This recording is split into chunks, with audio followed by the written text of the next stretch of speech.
an original. From Story Studio Network. Once around the park, James, and don't spare the horses.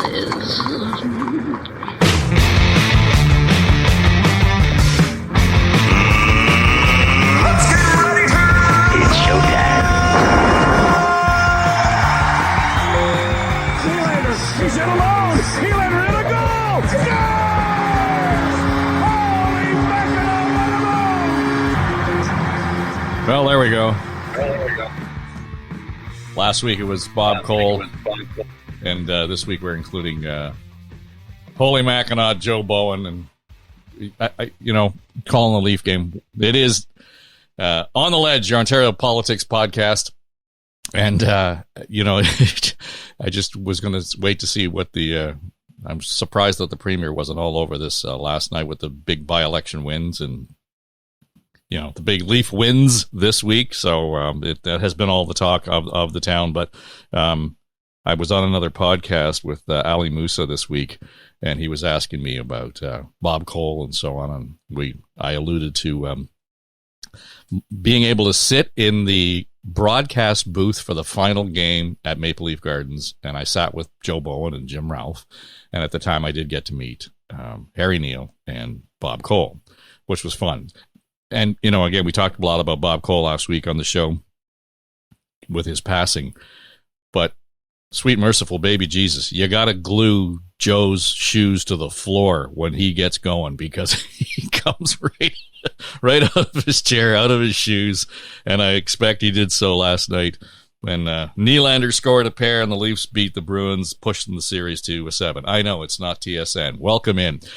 Dave Trafford here, and Keith Leslie is with us, and we got a search party out looking for John Wright this morning, but, if he pops in, and away we go. How are you? I'm doing fine, thanks. I'm doing fine. I was up late watching the Leafs game, watching that score, and great to see, and, of course, watching the by-election score. We expected for sure that the PCs would hold on to Lambton, Kent, Middlesex, I think it is, in southwestern Ontario, Monty McNaughton's old riding, and of course they held on to that, no problem. But it was the one in Milton. That was a real battleground. The polls told us, and this is where we need John in here. Right. The polls told us it was maybe that's why he's avoiding us. Yeah, he's hiding out because the polls were wrong, really, really wrong. The scandal-plagued second term Doug Ford government got 48% of the vote in this by-election in Milton. No, they worked it hard, the Tories and the Premier. They were out there. I mean, they were emphasizing the 413 is going to come to Milton.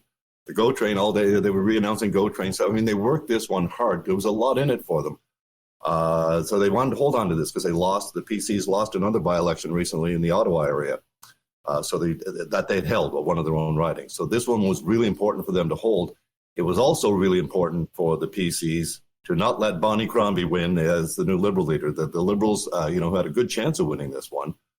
It was close apparently at the beginning, but not an election. They ended up with 37%, far back of this second-term government. And let's face it, by-elections are normally a time for a protest vote. This is when if you're angry with your government over things like, I don't know, Ontario Place or the Greenbelt flip-flop or any of these sorts of things, the housing policy that doesn't seem to be getting off the ground. This is the time you do it. A by-elections when you take it out on the elected government, on the sitting government. Didn't happen this time. They'd be happy if they could get anywhere near 47% of the vote in a general election. They'd be thrilled. That's supermajority territory. So for the Ford Conservatives, I think it absolutely emphasizes that they're on track. They're messaging that they're going to play. They've been testing out as they head towards the election in 2026. They're on the right track with this. The Liberals with their new leader, I mean, they did well, but they didn't do as well as they did in the general election in that riding last year or in 2022. So, not necessarily a good sign for them. They're going to have to rethink and regroup their approach with this. And, Bonnie Crombie was the mayor of Mississauga, right next door to Milton. She chose not to run there.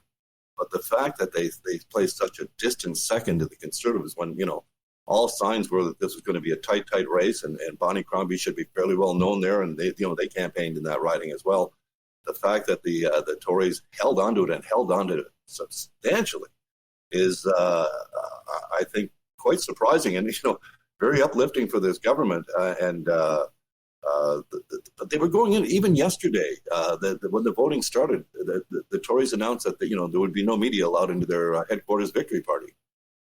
What? That's not the way. If you're expecting to win a riding, you don't say. And by the way, they wouldn't stop and talk to reporters. They wouldn't let them into the. Now, eventually, but they don't have to, right? They've proven time and again they don't have to. That's the thing, right? It's easy to piss you and me off, but why would you exclude? Yeah. Well, it clearly it speaks to a constituency out there that's cheering because we're not having Keith Leslie in the room. Fuck you. I mean, somebody's cheering for that. But you want the live TV hit? Maybe. That's what it's for. But anyway, I suspect they once they realized they were winning, they'd say, okay, you guys can come in. And things would be treated to normal. So what does that tell you, though? If that was the case, the posture prior to the actual final vote count, does it not suggest to you that they were looking at the same polls we were looking at 3 days ago, saying this is going to be tight and might be really hard, and we're going to take a lot of grief if we lose, and blah blah blah blah? Absolutely, and I think it also emphasizes, and I'm sure John would emphasize this much better than I can, that polling in one little riding is wildly inaccurate. It just can't be really relied on very substantially at all. So I think I think that was my point yesterday when I saw that they said no media are coming into our headquarters tonight in the Milton riding. I thought, that's not confidence. Yeah. That's not a sign of confidence in any way, shape, or form. Another interesting fact from these by-elections is that the NDP did so poorly, and the Greens as well. Mm-hmm. And the Greens came in at the new Blue Party in the two. That's the NDP, they're the official opposition hoping to be a government in waiting, and they appear to be a party that's about to be replaced as the official opposition if they don't turn things around. So let me ask you a couple things on this then, because you alluded to the Ottawa by-election where, the Tories they lost the seat. But on the ground, the mood in Ottawa around that election was entirely different. There was a push for change in Ottawa specifically because they felt like Queen's Park had just sort of abandoned the region, never mind the riding. And that played out, right? It absolutely did. So on this case, it's easy to say, well, they kind of went in there and surprisingly won or held on to their seat and blah, blah, blah. They spent a boatload of money, time, energy, effort, big people, big names, knocking on doors, shaking hands, all that stuff. They put a lot of effort and energy into that Milton riding that might have been the margin for sure. But Bonnie Crombie didn't have any goodies to hand out. In fact, neither did Merritt Stiles. So, the whole idea of being able to go out there and campaign on the budget and on the 413 and on the gas tax cuts and all of those things, which, by the way, they're running the ad campaigns on the radio now and ironically saying this ad's brought to you by the province of Ontario. Bullshit. It's brought to you by the Progressive Conservative Party of Ontario. But they were able to put their money in and their effort into that, and they won it by really investing literally and figuratively. Absolutely. I mean, it's great to be the government. It's good to be king, as it were. I mean, when you're campaigning from the government side, it's absolutely an advantage. To my other point, though, that by-elections are often a time when even if you're a relatively popular government, you can take a protest vote, you can lose a riding. Yeah. They held on to it by a huge margin. That makes, I think, a real difference, and it's going to embolden them. It's going to show that, that I can just see Premier Ford now. I'm on the right track. The voters proved it. When the voters say this is what they want, it'll be interesting to see now whether he does live up. There was another little local issue in the Milton thing, which was this quarry that Doug Ford promised he would stop, but he wouldn't stop the environmental assessment. He says, well, we'll wait till after the environmental assessment is done and then we'll quash it. So it'll be interesting to see now if he does quash it or if he does allow this quarry to go ahead. But nonetheless, they won the riding from just on the ground politicking, nonstop door knocking. When the Premier knocks on your door, it makes a difference. People pay attention. As well, the Liberal candidate, the successful PC candidate, had been a Liberal. Mm-hmm. They recruited him, and he was very well known. Z, as he's known in Milton, very popular, very well-known guy. So they recruited the right candidate, and they campaigned hard for it. The Liberals, though, had every opportunity to do just as much, not to hand out the kind of government largesse that the Premier could, but they could campaign even harder if they want. They could spend all their time in Milton as a by-election. And I don't know what happened, but the Liberal vote did not materialize in the way that I'm sure they were hoping for. That's not going to help them with fundraising. And that's the key thing they need is that, the election's only 2 years away. They need to get the fundraising ball rolling and get Bonnie Crombie's name way up there. And losing a by-election that you could have taken, that the polls said you had a real shot at, that's not a good sign. Yeah, well, right now, as we record this, the first week of May, 2 years from now, we're into the writ, right? I mean, that's it. Absolutely. So, and that time will fly in a hurry. And I've heard a lot of people say, well, it's a by-election and there was only 29% voter turnout. And I went, hold on, because we had one of the most recent elections, a general election, we barely had 30% voter turnout. So there are times here when that really doesn't matter. The campaigning, it really is door to door. The campaigning is to get the vote out more than anything. So I'm not sure you can dismiss that just because, to your point, for a by-election, that's pretty good.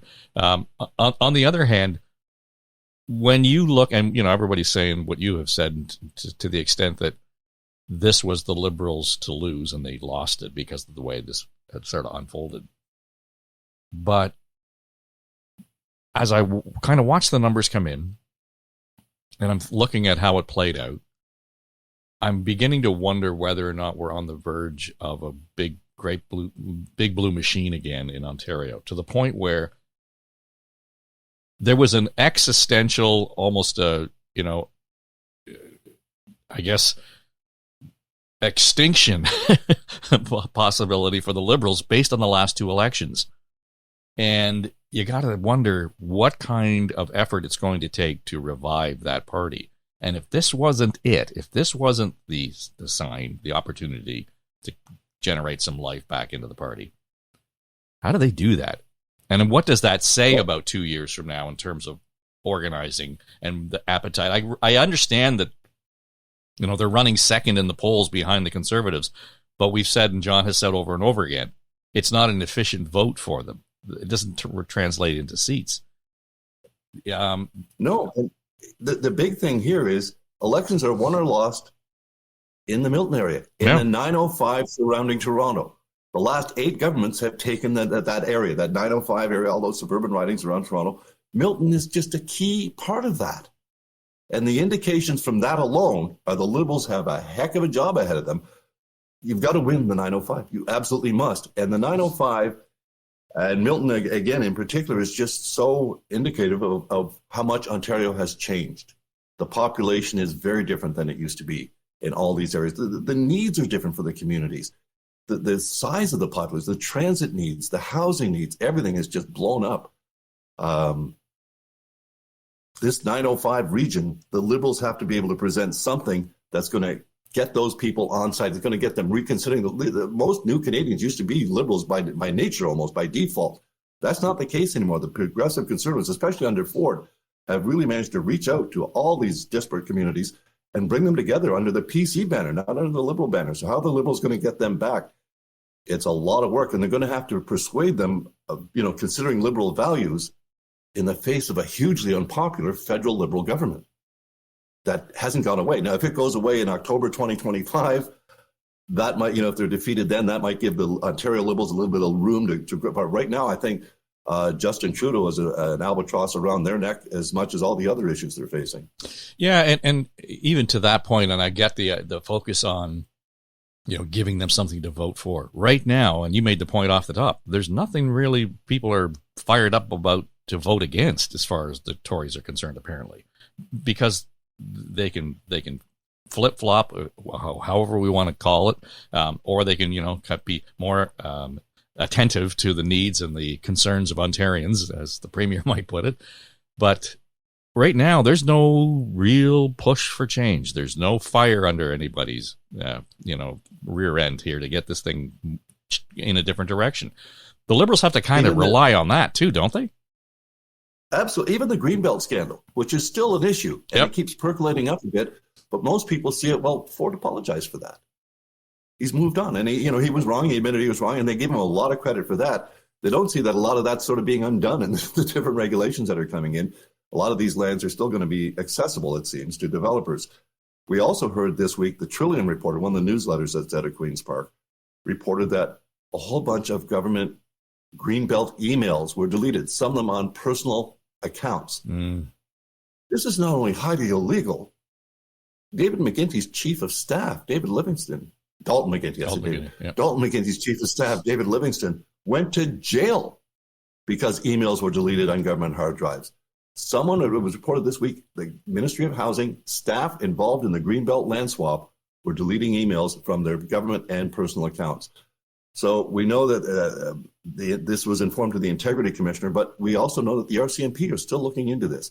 I think it's going to take something that serious for the RCMP to say there is an investigation or we're probing this, or even when we hear that, so far we haven't heard that any of the ministers involved or any of the staff involved have been contacted by the RCMP.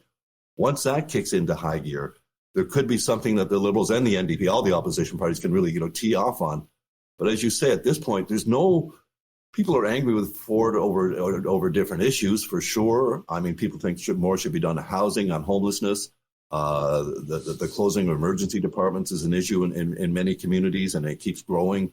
The privatization of healthcare. I mean, there's a lot of things, but none of it seems to have coalesced into a huge anti-government vote, certainly not in the Milton by-election. So what are their concerns? They're basically what he's addressing, their highways, their transportation, trying to make life a little more affordable with your gas tax, all those kinds of things. If the Liberals could, wrench some of those issues back, they might be okay. But right now, the Tories have got those issues, and that seems to be what most people are mainly concerned with.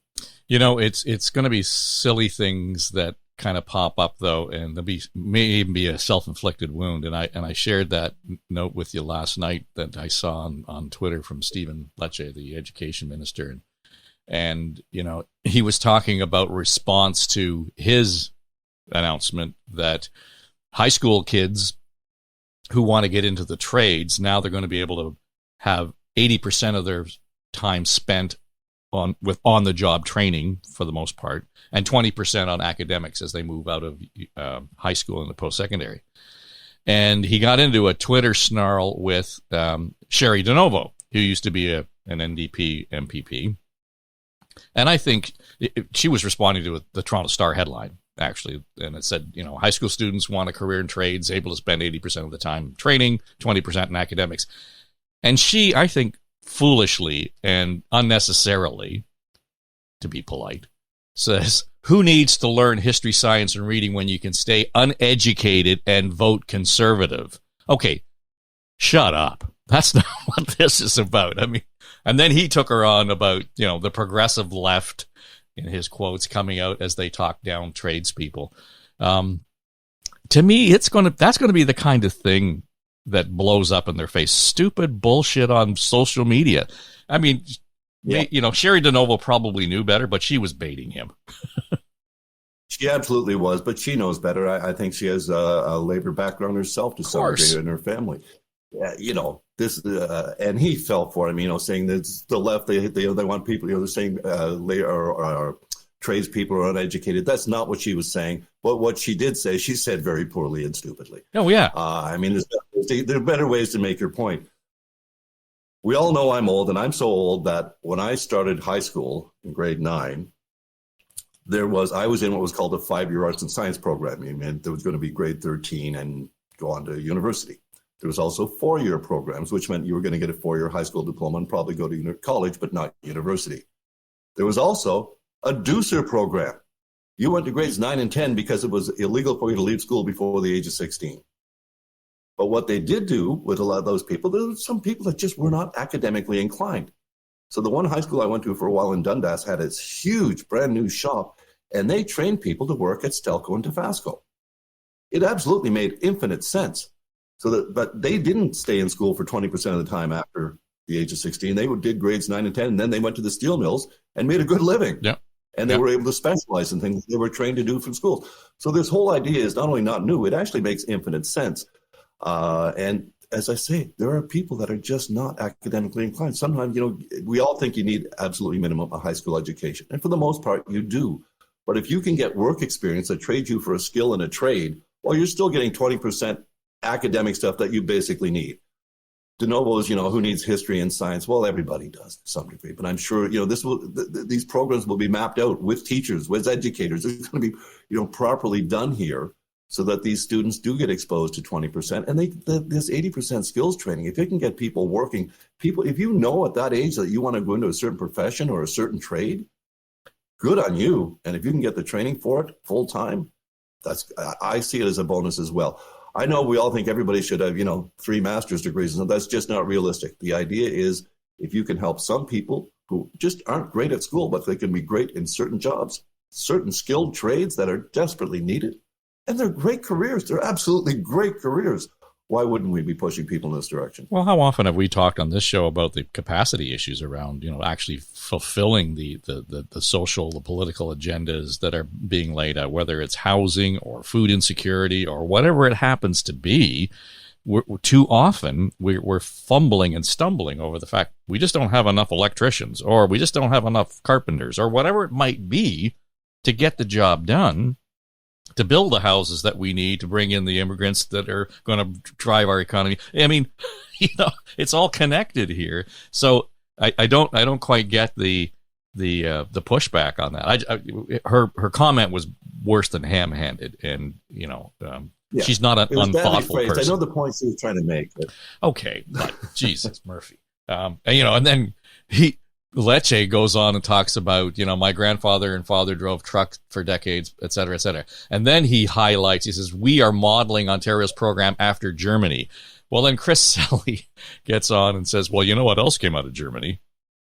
And I'm thinking, oh, really? Like the Volkswagen or the BMW or Bach or Beethoven? Or what are you talking about here? Like, it just derailed entirely. That's the level of discourse we've reached now. And if people can look for a way to derail something or take it as low as they possibly can, when they go low, we go lower. Right. It's not Michelle Obama's we go higher. No, everyone seems to be going for a new low, especially online on social media platforms. And it's quite funny. It's just disheartening and discouraging at times. I mean, Sherry DeNovo is a good person. She's a minister now. She made a point in the church, not the government. And yeah. Yes, excuse me. Right. Yes. She made a point badly, and it was okay for Minister Leachy to give some blowback on that, but then to take it so far, and then Mr. Saley Polly, and all of a sudden we're at Nazi Germany. What? How the hell did we get there? In like 3 steps. It wasn't even 2. Or holy cow! It wasn't even. We just jumped right to that. It's insane. There was one thing when we were discussing the by-elections earlier, I meant to get to, and you triggered it in my mind when we were talking about how the different situations, because that Ottawa area by-election, the Tories were accused of basically Premier Ford of abandoning Ottawa during the occupation when those truckers were occupying the city in 2022, and all that Tory name was bad. So they fixed that up with this week. They got the failed candidate from that by-election, the failed PC candidate, and said he was going to head a new Ontario office in Ottawa. Mm-hmm. Really? Ontario needs an office in Ottawa? I'm pretty sure because already. I know we have, these sort of offices in like Boston and Austin. Because it's a trade mission or whatever. Right? Yeah. But Ottawa, this is the most blatant patronage for a failed PC candidate and longtime PC supporter. Here, we'll give you a job. We're going to have a new office in Ottawa, so you can stay there, even though you didn't win the by-election. You can stay there, and we'll give you an office and a staff. We don't know how much he's going to make. We don't know how much this office is going to cost. But they're really making up time. They know they took a big hit in Ottawa, not just the loss of the by-election. The whole government took a lot of hit for Ford not coming and his Solicitor General not coming and testifying at the federal inquiry that followed the occupation, all these sorts of things. So they're really trying to make up good ground there. And I think this is just the most blatantly political way of doing it, just a pure patronage point. We're going to spend how many knows hundreds of thousands of dollars to open an Ottawa office for the government of Ontario. Premier Ford was in Ottawa, I think, 3 or 4 times this past month. Isn't that enough? You need to know your whole office there. If you're showing up, I'm sure they'll pay attention to what you're saying. It just strikes me as totally unnecessary and such a blatant, obvious patronage reward for a failed candidate. It's just, that's what gives people a bad name, but it gives politics a bad name. But it's not enough to ever, derail a government or anything like that. It's just one of those people go, it's what they all do. Yeah, I mean, you and I will sit here 2 years from now, and we will not be at all surprised to see a Tory government reelected with a majority. I wouldn't be. So, I mean, back to the point off the top. They can do it. They do it because they can. Well, they do it because they can, and they're getting better and better at the messaging. Mm-hmm. A lot of people are complaining about the education funding isn't keeping up with schools or keeping up with inflation. Students are falling further behind. We're not putting enough money in. And they come out with a cell phone ban and a vape ban. We're going to put vape detectors in bathrooms. Everybody starts talking about this. Well, the cell phones were banned in 2018, I think, and the vapes in 2019 from schools. We're talking about here. Yeah. So they just re-announced, or we're going to make tough laws to do the same thing already. And they got everybody talking about that and talking way more about that than about the actual level of education funding. They're getting to be really masterful at this. And as long as they can get those big messages out sticking, hey, we're going to take the cell phones away from the kids in school. We just know it's too much of a distraction. Well, most everyone would agree with that, don't they? Well, it took the conversation momentarily away from the possibility of losing a by-election in Milton. It took the conversation away from the CAFIA. It took the conversation away from, the speaker and everything else that was going on in the legislature. Yep. And that'll reignite next week when we got nothing, everybody gets back to business. But you're right. I mean, that the strategy around what appears to be these random out-of-the-blue announcements or re-announcements is pretty thoughtful. Exactly. Pretty thoughtful and effective. Because we all know, there's no fresh news Monday morning. Mm-mm. You make an announcement on a Sunday, you're going to kick and all the talk shows guys kicked off. Of course, everyone did. Well, the reality is they were both already banned. And I'm not so sure that a vape detector is a real thing. Apparently, they're going to put like some sort of noise detector in the bathrooms. And if you're talking about vaping when you're in there vaping, what the hell? Wouldn't it be better to put HEPA filters? $30 million they're going to spend on these vape detectors. Wouldn't it be better to spend that on HEPA filters for all the classrooms? I don't know if $30 million would cut it, but if it's going to cut it for the bathroom vape detectors, that sounds like some horse shit to me. I'm sorry, but it just does. And they're already raising privacy concerns. What if you're hearing what they're, doing or saying in the bath? I don't even know what the privacy concerns are, but they're apparently being raised as well. Right. You want to make a prediction on Game 7? No. No. I find it's the same with the Leaf fans don't know whether to shit or go blind after a win like that because we won. Oh my God, we're going to Game 7 against the Bruins. Yeah, exactly. So it's perfect though. It's exactly what we need to see. We if they were going to get by the first round, it was never going to be easy. But if they can get by the first round, everyone thinks, well, then they can get all the way. So it comes down to this Game 7, this first round game. That's we can do it. It's the comeback too, right? Having been down 3-1 and away you go. But I just keep telling the buddies, okay, Florida's sitting, resting, waiting, and they'll be ready to take them on. But anyway, it'll make for an entertaining weekend in Toronto. So whether Sunday morning will be a wake or a getting over the hangover from the big win, I don't know. But anyway, enjoy your weekend. Thanks, Keith. Thank you. Nylander, he's in alone. He let her in a goal. Scores! Holy mackerel, what a